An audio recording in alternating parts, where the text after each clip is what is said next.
Very good morning students. आज हम लोग चल रहे हैं एक नए टॉपिक की तरफ। That is a very important and a very simple topic of this chapter, that is called as the body fluids and circulation. तो लास्ट डे हम लोगों ने डिस्कस किया था हमारे लास्ट कुछ topics. A very important topic of this chapter, NEET में भी बहुत सारे क्वेश्चंस आए हैं। That is called as the ABO blood grouping system and the Rh blood grouping system. Hope so वो आपका क्लियर है। We have continued doubt clearing session on that. So now we will be moving on to the next topic, that is called as the mechanism of blood clotting. ये जो topic है, अगर आप लोग NCERT ठीक से पढ़ोगे तो आप लोग ध्यान से देखना कि there are a jumbled of points and all this things. बच्चे बड़े कॉम्प्लेक्स हो जाते हैं चीजों को लेकर, होता क्या है, एक के बाद एक स्टेप्स क्या है। तो the most important thing of this topic is to clear the steps. उस स्टेप से ही सबके सब क्वेश्चंस आपके सॉल्व हो जाएंगे। So now we will be moving on to this topic. ज्यादा बातें नहीं, काम की तरफ चलते हैं। That is called as the mechanism of blood clotting और the steps of blood clotting. So mechanism और steps of blood clotting.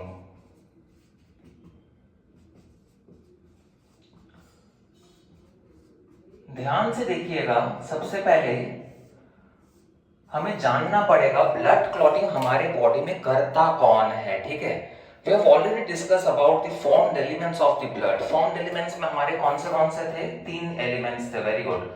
Formed elements हमारे 3 थे।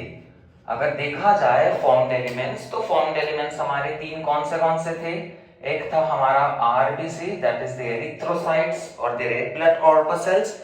इसके बाद हमें मिला था हमारा WBC, that is the white blood corpuscles और द ल्यूकोसाइट्स। और हमें मिला था हमारा platelets, that is the thrombocytes. ठीक है, तो हमने पढ़ा था हमारा जो प्लेटलेट्स रहता है, प्लेटलेट्स के पास एक क्षमता रहती है कि वो हमारे बॉडी में ब्लड क्लॉटिंग दिखा सकते हैं by the process of the clumping of the blood. ठीक है, तो ये क्लॉटिंग जो होता है by the process of the thrombocytes, ये कैसे होता है, ये अभी हमें अच्छी तरह हमें क्लियर करना पड़ेगा। ठीक है, तो अभी ध्यान से देखना, हमारे बॉडी में जितने भी रेगुलेशंस होते हैं, all this regulations in total are called as the homeostasis process, right.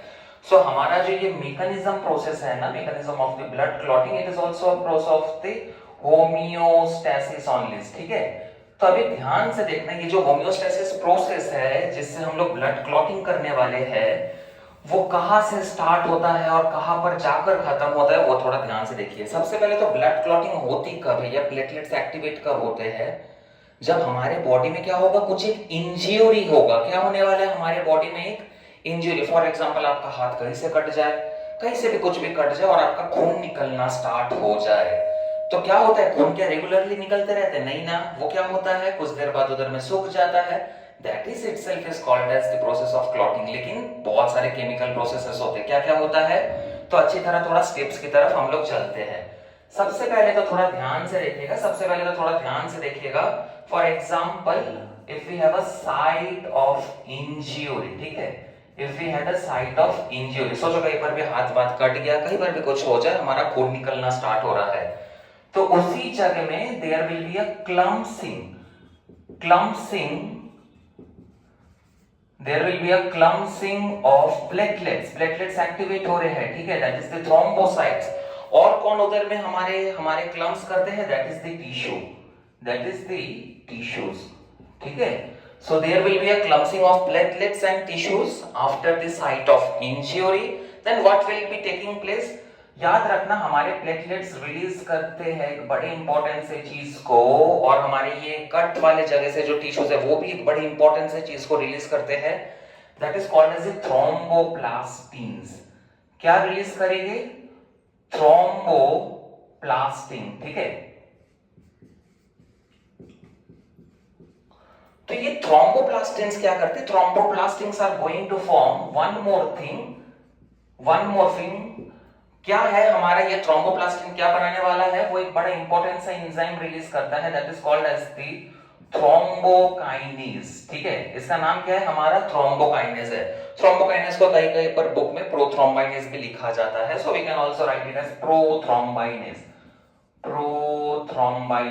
ठीक है, तो prothrombinase is a kind of enzyme, right. तो जैसे ही हमारा थ्रोम्बोकाइनेस रिलीज हो जाता है या फॉर्म हो जाता है by the help of this thromboplastins, this thrombokinase is further going to activate one more thing. वो किसको एक्टिवेट करते हैं? प्रोथ्रोम्बिन को। यस, वो किसको एक्टिवेट करेगा? प्रोथ्रोम्बिन। यस, प्रोथ्रोम्बिन को वो किस में कन्वर्ट कर देता है? हमारा थ्रोम्बिन में कन्वर्ट करेगा। किस में कन्वर्ट कर देगा? वो थ्रोम्बिन में। भाई बच्चे ये ठीक से क्लियर हो रहा है या नहीं हो रहा है? ध्यान से देखिए, सबसे पहले तो एक इंज्यूरी तो होना चाहिए। इंज्यूरी के बाद क्या हो रहा है? हमारा क्लम्सिंग ऑफ प्लेटलेट्स एंड टिश्यूज हो रहा है। जिस जगह में हमारा इंज्यूरी हुआ है उन्होंने क्या रिलीज किया? थ्रोम्बोप्लास्टिन्स रिलीज किया, प्लेटलेट्स के द्वारा होता है। उसके बाद थ्रोम्बोप्लास्टिन्स क्या फॉर्म कर रहे हैं? एक बड़ा important enzyme that is called as thrombokinase. Thrombokinase, इसका और एक नाम क्या था? प्रोथ्रोम्बाइनेज था। Very good, that's a kind of enzyme. और हमारा थ्रोम्बाइनेज या थ्रोम्बोकाइनेज किस चीज को एक्टिवेट कर रहा है? That is the prothrombin to the thrombin. Very good. अभी ध्यान से देखिए, थ्रोम्बिन अगर फर्दर और एक चीज को एक्टिवेट करने वाला है। ये जो स्टेप्स है, steps are like very important बच्चे, मैं बार बार बोल रहा हूँ, स्टेप्स अच्छी तरह याद कर लेना, ठीक है? तो ये थ्रोम्बिन अगर फर्दर हमारे बड़ी इंपॉर्टेंट से एक चीज को एक्टिवेट करता है जो हमारे ब्लड सेरम में मिल रहा था। ध्यान से याद रखिएगा, ब्लड सेरम में एक चीज हमारा ब्लड क्लॉटिंग में हेल्प करने वाला था जो हमारे सॉल्युबल फॉर्म पे मिलता है, that is called as fibrinogen. Yes, fibrinogen किस फॉर्म में रहता है? Actually it is in the soluble forms. लेकिन जब साइट ऑफ इंज्यूरी से हमारा इतना सारा प्रोसेस होने के बाद जब थ्रोम्बिन बन जाता है, थ्रोम्बिन क्या करते हैं? फिब्रिनोजेन को कन्वर्ट कर देता है एक इनसॉल्युबल सब्सटेंस में, that is called as the fibrin. इसका नाम क्या है? हमारा फिब्रिन। फिब्रिन होता कैसा है? हमारा इनसॉल्युबल होता है, इनसॉल्युबल होगा। समझ में आ रहा है? अभी ध्यान से देखिए, ये फिब्रिन जैसे ही बन गया, that is a insoluble form, ये हमारे ब्लड के ऊपर आकर यही क्लॉट करने वाला, ये कोएगुलेशन करने वाला है। कैसे करेगा? थोड़ा ध्यान से देखिए। This is going to trap dead and the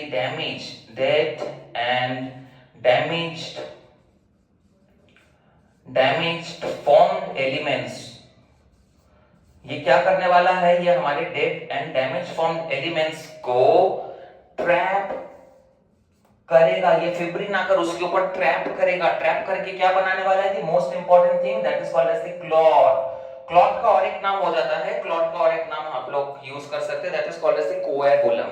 और भी क्या यूज कर सकते हैं हम लोग? कोएगुलम यूज कर सकते हैं, ठीक है? इधर से हमारा वर्ड आया है that is called as the coagulation. Coagulation, is it clear?